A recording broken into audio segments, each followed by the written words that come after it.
นี่มาเบิ่งส่วนยางเนาะส่วนยางสิได้ประมาณปีครึ่งประมาณปีครึ่งประมาณนี้นะนี่นะอยู่นี่ประมาณ2 เฮกตาร์ตัวนี้ปลูกใหม่นี่ตัวก้อนนี้แล้วของพ่อเฒ่าเพิ่นของพ่อเฒ่าเพิ่นช่วงนี้มันพักยาก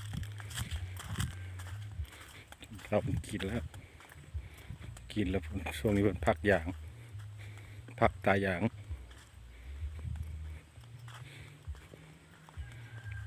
ไว้ที่ประมาณนี้นะพักตายางกับบริกีด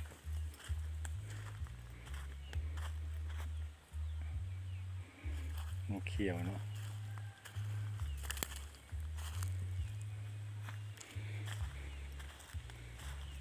ประมาณนี้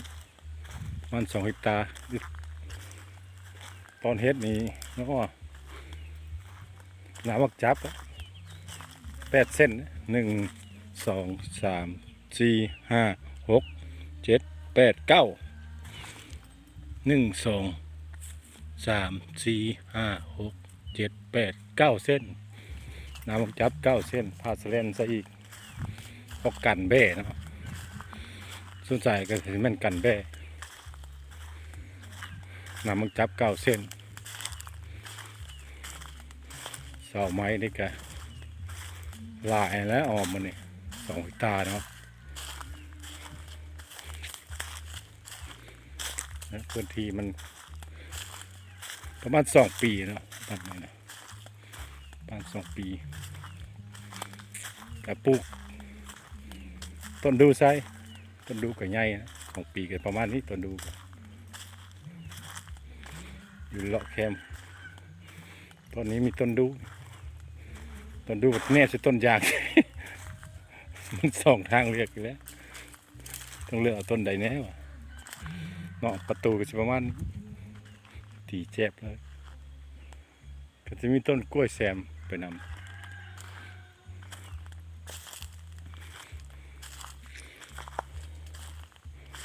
ก็ว่าจะเข้าไปแล้วบริเบิ้งว่ายันมีหญ้า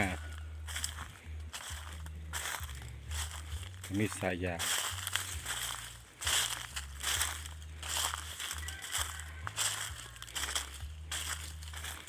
ตกแรงอาจจะได้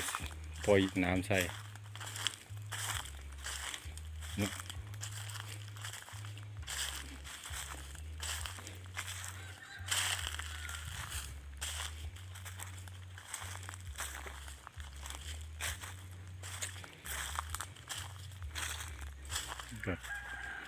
นี่ก็เป็นพักยางไว้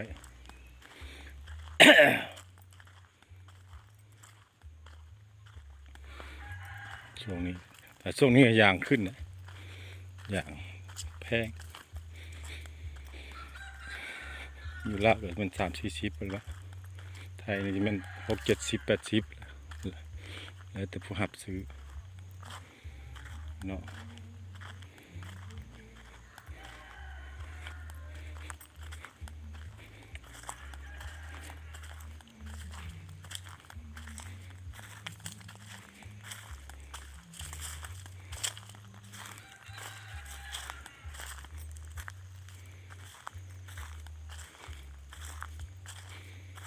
จะทอดไส้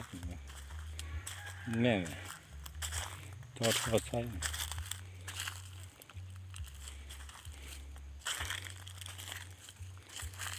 น้ำแรงมันเลยใช้น้ำไหม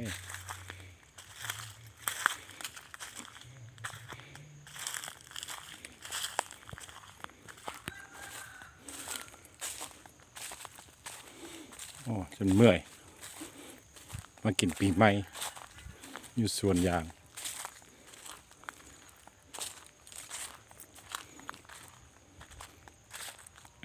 เอาบ่เท่าเราต่อท่อใส่นี่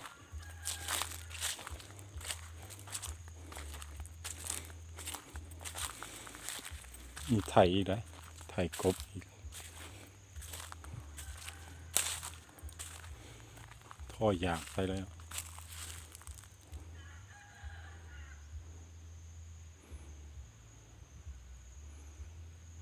สิประมาณนี้แหละ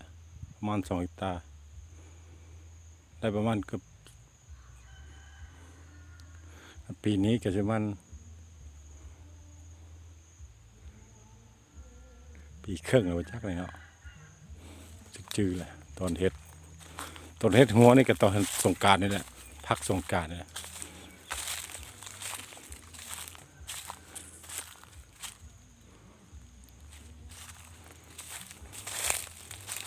ก็จะฮอดยามฝนแล้ว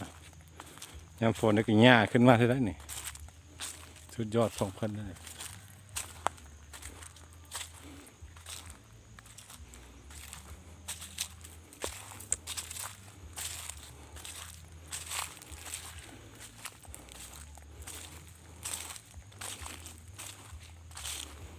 ข้างเนื้อนี่ต้นใหญ่เลยเนาะกว้างเลย4x7 3x7มาเลยความกว้าง7 เมตรเลยนะกว้างเลยนะรถไปได้เลยเที่ยวได้